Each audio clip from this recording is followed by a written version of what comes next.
আমার সাথে পড়ুন, বিসমিল্লাহির রহমানির রহিম।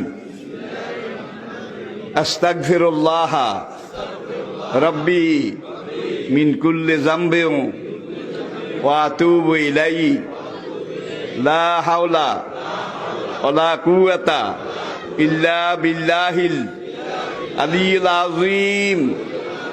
তাওবা ইয়া আল্লাহ, তাওবা ইয়া আল্লাহ, তাওবা ইয়া আল্লাহ, তাওবা ইয়া রাব্বি, লা ইলাহা ইল্লাল্লাহু মুহাম্মাদুর রাসূলুল্লাহ।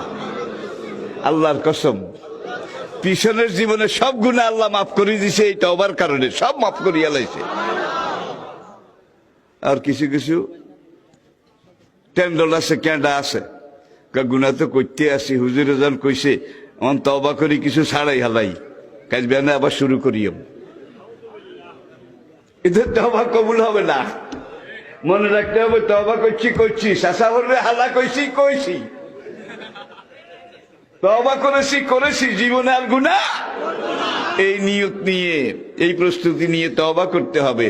নবী বলেন, আত-তাইবু মিনাজ যামবি কামান লা যামবা লাহু।